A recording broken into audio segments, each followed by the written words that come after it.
The Pitt season 1 was insane. Now, me personally, I never really get into any medical dramas. It's usually like just very formulaic. It's very repetitive. But this show hit different, bro. I have a crazy amount of respect for people in this profession, just doctors overall, especially people that work in the ER. There's a lot of shit that went down in this season overall. Just a lot of really dope characters to follow.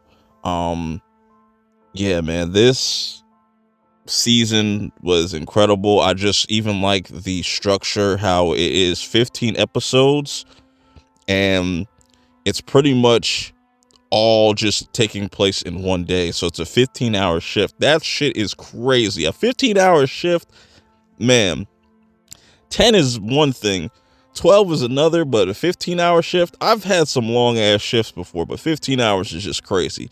So starting off with Dr. Robbie, he is the head honcho. He is the leader of this ER, you know what I'm saying? He runs everything, makes sure everybody's doing their job, making sure patients are comfortable, you know, just hopping out in and out of different rooms, different situations. He's the guy that takes the most weight of anybody working here for sure. You know what I'm saying? And he is also dealing with the fact that he lost his mentor. And this is kind of a thing that lingers throughout the season.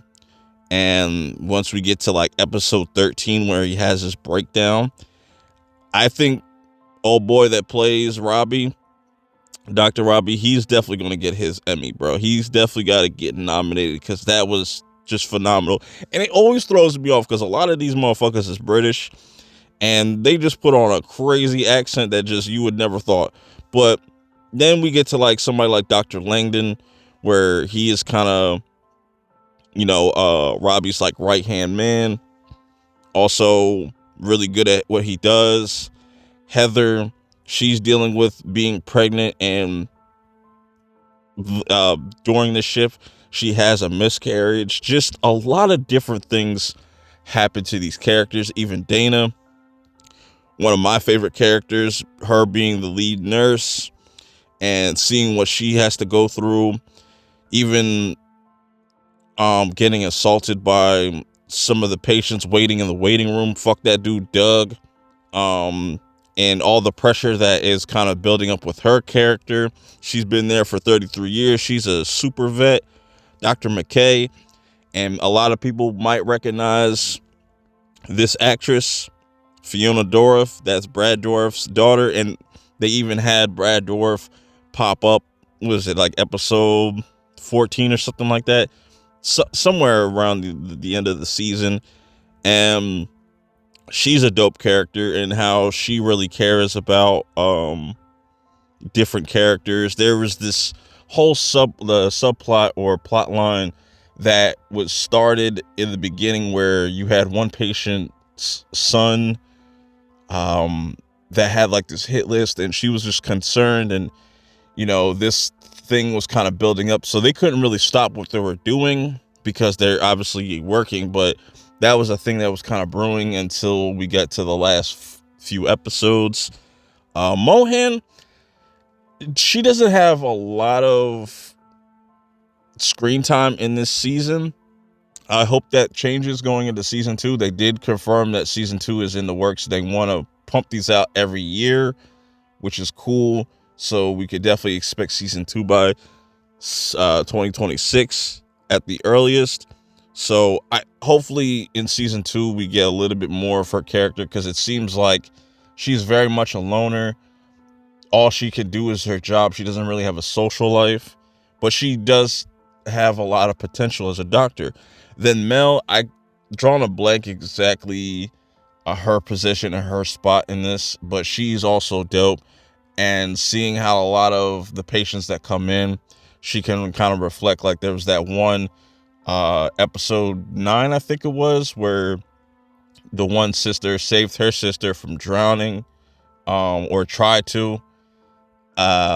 And the one sister ended up dead, and she kind of reflects that with her own sister. Her sister deals with autism, and you had Langdon having to deal with somebody with autism, and she pretty much was building her confidence up throughout this whole entire season, and now she's kind of a completely different character. Now, a lot of people's favorite character, I feel like, is going to be Whitaker. He is one of the interns, one of many. Santos is an intern. I think Victoria is also an intern.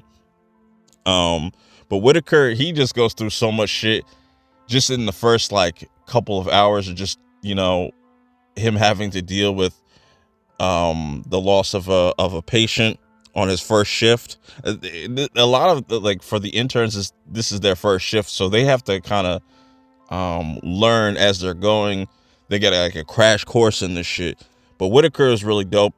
I don't know how many times he had to change his scrubs. That shit's just hilarious. And kind of finding out that he doesn't really have nowhere else to go after his shift. Like, he's kind of homeless. And we get Santos, which Santos I can see being a lot of people's like least favorite character, even though she does care about her job and what she does.